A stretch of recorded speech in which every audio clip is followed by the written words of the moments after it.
14 फरवरी 2019 का वो दिन जब आतंकियों की नापाक हरकत से भारत ने अपने 44 जाबाज जवानों को खो दिया था, लेकिन उनकी शहादत आज भी लोगों के दिलों में जिंदा है। पुलवामा आतंकी हमले में शहीद हुए जवानों को देश भर में हर कोई श्रद्धांजलि दे रहा है। बुलंदशहर के कालाम चौराहे के पास भगत सिंह पार्क में हिंदू युवा वाहिनी, शिवसेना व्यापारी सुरक्षा, फॉर्म उद्योग व्यापार मंडल, भारतीय किसान यूनियन अम्बावत सहित दर्जनों संगठनों ने शहीदों की शहादत को याद करते हुए कैंडल मार्च निकाला और नम आंखों से सभी शहीद जवानों को श्रद्धांजलि दी। इस तरह से बहुत दर्दनीय है कि जो हम जिनके कारण हम यहाँ जिंदे बैठे, इनके कारण हम यहाँ पर आज बोल पा रहे हैं, उनकी श्रद्धांजलि देने के लिए कोई आता नहीं है, उनको कोई याद नहीं रखता है, उनको सब भूल जाते हैं, तो वो थोड़ा अच्छा नहीं लगता है। तो उनको याद में उनको स्मरण करने के लिए हम यहाँ पर आ रहे हैं। बुलंदशहर के शिकारपुर नगर में संयुक्त उद्योग एवं व्यापार मंडल के प्रदेश अध्यक्ष नीरज जिंदल ने व्यापार मंडल के पदाधिकारियों और सदस्यों के साथ एक बैठक की, जिसमें उन्होंने व्यापारियों से बजट पर चर्चा करते हुए सभी व्यापारियों की समस्याएं भी सुनी। इसी के साथ ही प्रदेश अध्यक्ष नीरज जिंदल ने अधिकारी संबंधित हर समस्या में व्यापारियों के साथ खड़े होने की बात कही। वहीं व्यापारियों को जीएसटी में संशोधन के बारे में भी जानकारी दी गयी।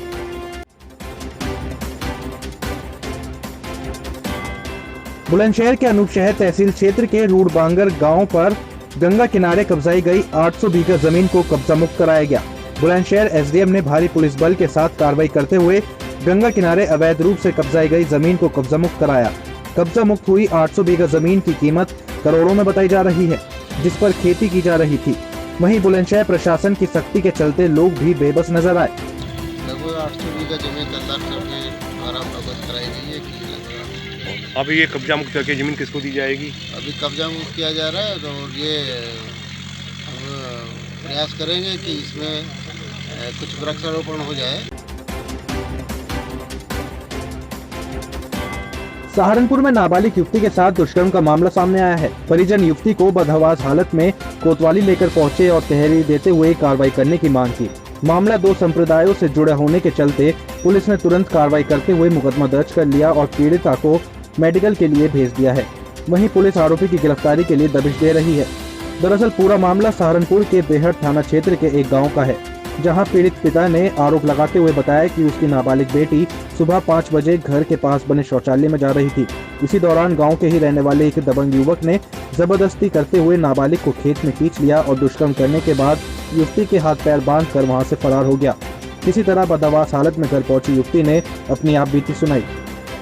जिसकी वर्ष उन्होंने 16 बताई है, उसके साथ एक लड़के ने सुबह जबरन जो है बलात्कार किया। इस पर हमने छानबीन, इस पर हमने मुकदमा दर्ज किया और छानबीन शुरू करी, जिसमें कि आज लड़की का जो है उसमें उसका बयान हुआ और इसमें हमने अभियोग पंजीकृत कर लिया। बयान कराकर उसके आगे कार्रवाई करेंगे। किसानों के बीच अपनी राजनीति चमकाने बिजनौर के चांदपुर में पहुंची कांग्रेस की राष्ट्रीय महासचिव प्रियंका गांधी ने किसान महासभा को संबोधित करते हुए प्रधानमंत्री नरेंद्र मोदी के साथ साथ केंद्र सरकार पर जमकर निशाना साधा। प्रियंका गांधी ने कृषि कानून बिल को लेकर कई सियासी तीर छोड़े। उन्होंने कहा कि केंद्र सरकार किसानों और गरीबों की सरकार नहीं है। सरकार ने जहां हजारों करोड़ों संसद भवन और 2 हेलीकॉप्टर खरीदने में 16,000 करोड़ रुपए खर्च कर दिए, लेकिन वहीं सरकार ने किसानों के 15,000 करोड़ रुपए के गन्ना मूल्य का भुगतान नहीं किया है। साथ ही कहा कि प्रधानमंत्री देश विदेश में यात्रा कर रहे हैं, लेकिन किसानों की बात सुनने के लिए अपने घर से 3 किलोमीटर दूर भी नहीं आए। कांग्रेस की इस सभा में करीब 3,000 लोगों की भीड़ उमड़ी हुई थी।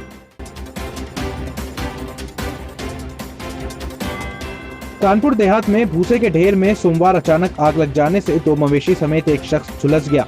वहीं आग की सूचना पर पहुंची फायर ब्रिगेड के कर्मचारियों ने घंटों की मशक्कत के बाद आग पर काबू पाया।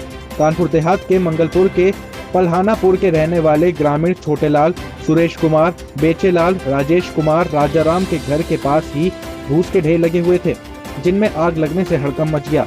ढेर के पास बंधे 2 मवेशियों को खोलने के चक्कर में दोनों मवेशियों समेत ग्रामीण राजेश कुमार भी झुलस गया, जिसको प्राइवेट अस्पताल में भर्ती कराया गया है।